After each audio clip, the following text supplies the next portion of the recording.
ये एपिसोड भी स्टार्ट होता है बिल्कुल उसी सीन से जहां पर लुवो फेंग और उसकी पूरी टीम अपने सामने आने वाले सभी टारगेट्स को किल करते हुए तेजी के साथ आगे बढ़ रही थी और साथ ही साथ काफी इंजॉय भी कर रही होती है। और अब हमें देखने को मिलता है कि इनका स्पेसशिप इंटरस्टेलर बैटलफील्ड के अंदर फ्लाई करता हुआ जा रहा होता है और जब काफी समय तक इनके सामने कोई भी एनिमी नहीं आता तो ये लोग अपना टाइम पास करने के लिए मूवी देखने लग गए थे। इस मूवी को देखते हुए यांशी तो काफी इमोशनल हो गया था, जबकि कैप्टन क्लैप करते हुए कहते हैं अर्थ की मूवीज देखने में काफी ज्यादा दिलचस्प होती हैं। अब इस मूवी के कंप्लीट हो जाने के बाद ये सभी लोग आराम करते हुए अपनी अपनी इमेजिनेशन में खो जाते हैं, जिसमें हम देखते हैं कि लुवो फेंग तो यूजिन के साथ हुई अपनी एंगेजमेंट को याद कर रहा होता है, जबकि यांशी सोच रहा होता है कि वो किस तरह से मीनू को प्रपोज करेगा। और वहीं दू याओ का प्लांट कैट बीस्ट के साथ अपनी फ्रेंडशिप बढ़ाने के बारे में सोच रहा था, लेकिन वो कैट बीस्ट तो अपने फियर्स मूड में आते हुए उसी पर ही अटैक कर देती है, जिसकी वजह से दू याओ को काफी बड़ा शौक लगता है और एक झटके के साथ उसकी आंख खुल जाती है और वो गहरे गहरे सांस लेने लग गया था। तभी वो अपने आसपास देखता है कि अभी तो यहाँ पर सभी लोग गहरी नींद में सो रहे हैं, इसीलिए वो भी दोबारा से अपने प्लांट बीस्ट को हक करके सो जाता है। इसी के साथ सीन चेंज होता और हमें इसी इंटरस्टेलर बैटलफील्ड में दूर एक एलियन स्पेसशिप को दिखाया जाता है, जिसमें मौजूद एक बड़ा ही खतरनाक एलियन इंसेक्ट मॉन्स्टर्स की बॉडीज को खाते हुए कहता है अगर मुझे भूख नहीं लगी होती तो मैं इन सूखे जर्ज रेस के मॉन्स्टर्स को कभी भी नहीं खाता। तभी हमें इसका नेम पता चलता है जो कि है टोरू। अब इंसेक्ट मॉन्स्टर की बॉडी को खा लेने के बाद वो कहता है मुझे फ्रेश बॉडी चाहिए, मुझे फ्रेश बॉडी चाहिए। इतने में ही वहाँ उसका सीनियर आ गया था जिसका के नेम होता है फासिक। वो अपने वेपन से उसके सर को धड़ से अलग करते हुए कहता है खामोश। टोरू जो कि मरा पड़ा है और उसके साथी जो बहुत ज्यादा भूखे थे वो उसके छोड़े हुए खाने को खाने लगते हैं।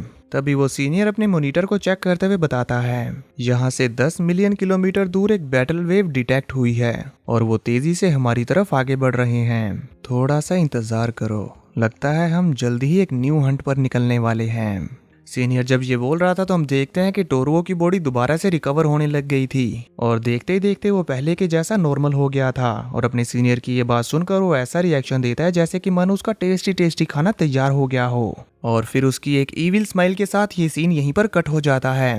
अब इधर हम लुवो फेंग और उसकी पूरी टीम को देखते हैं जो कि एक प्लेनेट पर रुककर अपने एनिमी को एलिमिनेट कर रहे थे।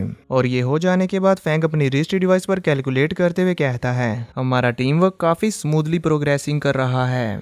हाउएवर आधा साल गुजर जाने के बावजूद भी हमने सिर्फ 32 मिलियन मिलिट्री पॉइंट्स इकट्ठा किए हैं। मे बी इन फ्यूचर हमें और भी ज्यादा पॉइंट्स इकट्ठा करने के एफिशिएंट वेज ढूंढने की जरूरत है। फैंग अभी ये सोच रहा होता है कि तभी उसे स्पेस में अपने आसपास किसी के होने का एहसास होता है और वो पीछे की तरफ पलट कर देखता है पर उसे वहां पर कोई भी नजर नहीं आता।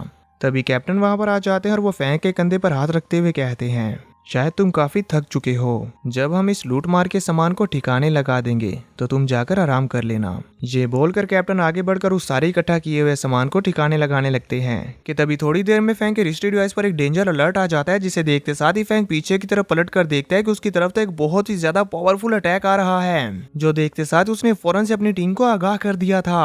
उन अटैक्स को इतनी तेजी के साथ अपनी तरफ आता हुआ देखकर कैप्टन अपनी टीम को प्रोटेक्ट करने के लिए एक डिफेंसिव बैरियर बनाने लग जाते हैं, जबकि दू याओ उसे देखते हुए कहता है ये तो फायर बॉल्स हैं जिसके अंदर अनडाइंग गॉड की पावर्स हैं। हमारे आसपास एक फोरिजन एनिमी है। वहीं इधर कैप्टन अपनी टीम को इस अटैक से बचाने के लिए अपनी पावर्स को इकट्ठा करते हुए उसके ऊपर एक लेजर बीम छोड़ते हैं, जिसकी वजह से ये दोनों की दोनों फायर बॉल्स इसके साथ टकराकर हवा में ही डिस्ट्रॉय हो गई थी। लेकिन इसका इम्पैक्ट इतना ज्यादा होता है कि कैप्टन की शील्ड डिस्ट्रॉय हो जाती है और पूरी की पूरी टीम पीछे धकेल दी गई थी। तो ये सभी लोग तेजी के साथ आगे बढ़ते हुए हवा में आ जाते हैं और देखने लगते हैं कि आखिर ये एनिमी कौन है। इससे पहले कि वो एनिमी इनके सामने अपीयर हो पाता, दू याओ उसको सेंस करते हुए कहता है इस अनडाइंग गॉड फायर एनर्जी की सेंट जानी पहचानी लग रही है, हो सकता है कि ये कहते हुए वो गुस्से में अपना पंच बनाते हुए पावर्स रिलीज कर रहा था और साथ ही साथ दांत भी पीसने लगता है।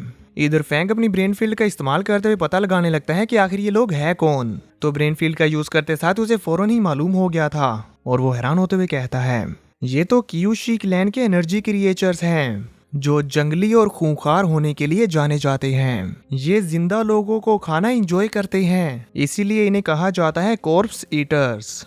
जैसे जैसे वो लोग इनके नजदीक आ रहे थे तो पूरी टीम उन्हें देख पाती है और उन्हें देखते साथ ही इस पूरी टीम का खून खोल उठता है और ये सभी गुस्से में अपनी अपनी पावर्स को रिलीज करने लग गए थे। वहीं उन कॉर्प्स ईटर्स के ग्रुप का वो लीडर जिसका नेम फोसिक है, वो अपने टीम मेंबर से कहता है इन सभी को खा जाओ। दू याओ उन्हें देखते हुए गुस्से में कहता है तो ये तुम हो।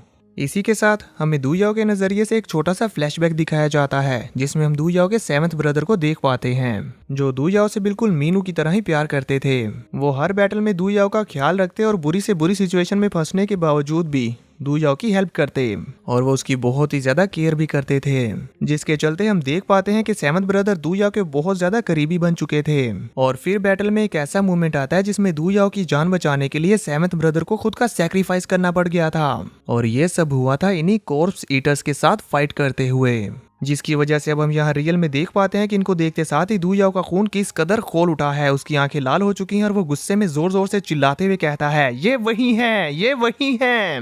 वुई और मीनू भी गुस्से में अपने दांत पीसते हुए अपनी पावर्स को रिलीज कर रहे होते हैं। कैप्टन भी बहुत ज्यादा गुस्से में होते हैं, लेकिन वो उनकी टीम की पावर्स को देखते हुए कहते हैं, उनमें 2 अनडाइंग हैं और 20 वर्ल्ड मास्टर्स हैं, जिनका सामना हमारे लिए कर पाना इम्पॉसिबल है।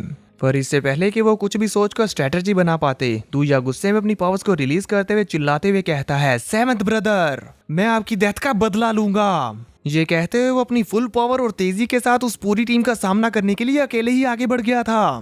कैप्टन उसे आवाज देते हुए कहते रह जाते हैं, दू याओ, लापरवाही से काम मत करो। इधर कॉर्प ईटर्स के ग्रुप में मौजूद वो टोरू आगे बढ़ते हुए कहता है, ये तो ह्यूमंस का वही ग्रुप है जो लास्ट टाइम हमसे बचकर भाग पाने में कामयाब हो गया था। लगता है ये लोग अब भी हमसे फाइट करने की हिम्मत रखते हैं। ये कहते हुए वो और भी ज्यादा तेजी के साथ अपनी टीम से आगे बढ़कर दू याओ के साथ अकेले ही फाइट करने लगता है, और हम देख पाते हैं कि दू याओ तो स्टार्टिंग में ही उससे वीक पड़ रहा था, लेकिन वो फिर भी पीछे नहीं हटता और अपने प्लांट बीस्ट के साथ उसके ऊपर अटैक किए जा रहा होता है। तो टोरवो भी उसके साथ फाइट करते हुए उसे और भी ज्यादा उकसाते हुए कहता है, तुम्हारी टीम का वो सोल्जर काफी ज्यादा टेस्टी था, मुझे वो आज इतने सालों के बाद भी अच्छे से याद है। ये कहते हुए उसके मुंह से पानी टपक रहा था और वो इविल की तरह स्माइल करते हुए जोर जोर से हंस रहा होता है, जिसकी वजह से तो दू याओ को और भी ज्यादा गुस्सा आ गया था और वो जोर जोर से चिल्लाते हुए कहता है, बास्टर्ड, मैं तुम्हें छोड़ूंगा नहीं। ये बोलकर दू याओ उसे एक जोरदार हिट करते हुए पीछे कर देता है और फिर अपनी पावर्स को और भी ज्यादा बढ़ाते हुए उसके ऊपर अटैक करने लग गया था। इतने में ही उनकी वो पूरी टीम वहां पर पहुंच चुकी होती है। तो वो सीनियर फोसिक दोबारा से अपने बच्चों से कहता है, इन सभी को मार डालो। जहां हम देख पाते हैं कि पहले तो ये सभी लोग मिलकर दू याओ के ऊपर अटैक करके उसे जान से मारने ही वाले होते हैं कि तभी वहां पर एंट्री हो जाती है कैप्टन की, जो अपनी मिरर डोमेन का इस्तेमाल करते हुए इन सभी लोगों को जकड़कर बहुत बुरी तरह से इंजर्ड कर देते हैं, और एक जोरदार ब्लास्ट से ये सभी के सभी दूर जा पटके थे। इस दौरान दू याओ को फाइट से एक छोटा सा ब्रेक मिल जाता है और वो देखता है कि उसकी पूरी टीम उसके साथ है, इसीलिए वो पीछे पलटते हुए कहता है, तुम लोग। तो मीनू अपनी पावर्स को रिलीज करते हुए बड़ी आइकॉनिक वे में कहती है, ज़ियाओ चैन, 7th ब्रदर सिर्फ तुम्हारा अकेले का ब्रदर नहीं था। ये कहते हुए फिर वो पूरी की पूरी टीम अपनी पावर्स को रिलीज करते हुए फाइट करने के लिए तैयार हो जाती है, और कैप्टन यहाँ टेलीकम्युनिकेशन के थ्रू लुबो फेंग और यांशी से कहते हैं, ये कॉर्प्स ईटर्स का ग्रुप हमारा आर्च एनिमी है, इन्हें मार डालो, इनमें से कोई भी जिंदा नहीं बचना चाहिए।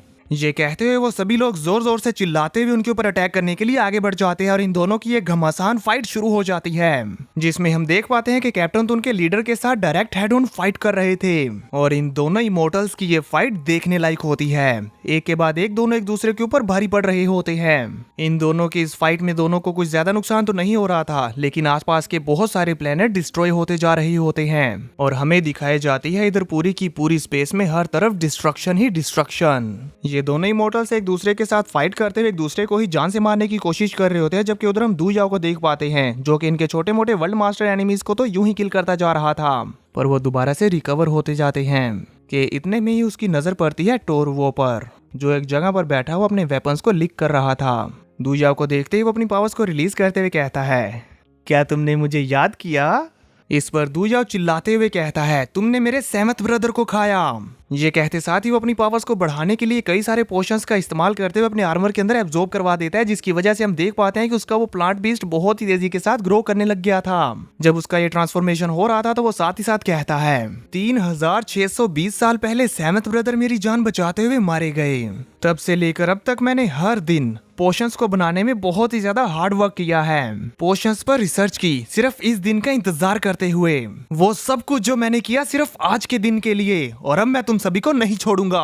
उसके ये कहते हुए में हम देख पाते हैं कि उसके प्लांट का साइज कितना ज्यादा बड़ा हो चुका है, और वो इसी के साथ इन सभी कॉर्प्स ईटर्स को पकड़ पकड़ कर उन्हें मारते हुए अंधाधुंध अपनी पावर्स को रिलीज करते साथ साथ तेजी के साथ पंच मारते हुए ये कहता जा रहा होता है, मरो तुम सभी लोग मरो, आज मैं तुम सभी लोगों को नहीं छोड़ूंगा। हम देख पाते हैं कि टोरुओ इसके प्लांट बीस्ट की ब्रांचेस के ऊपर दौड़ते हुए उससे बचते हुए कहता है, जल्दी मत करो, आज मैं तुम्हें भी उसके पास भेज दूंगा। ये कहते हुए वो तेजी के साथ अपने दोनों वेपन्स को लेकर उसके ऊपर अटैक करने के लिए आगे बढ़ जाता है। दूजा गुस्से में चिल्लाते हुए उसके ऊपर अटैक करने के लिए और भी ज्यादा तेजी के साथ उसकी तरफ बढ़ने लग जाता है। तो देखेंगे नेक्स्ट एपिसोड में कि क्या दूजा अपने सेवंथ ब्रदर की मौत का बदला ले पाएगा। आप सब दोस्तों को क्या लगता है मुझे कमेंट करके जरूर बताना। और सॉरी मेरा गला खराब होने की वजह से मैं जल्दी वीडियो नहीं दे पाया। इवन आज भी आप नोटिस करेंगे कि मेरी आवाज़ कहीं कहीं बैठ रही है और मुझे कितनी मुश्किल हो रही है रिकॉर्डिंग करने में।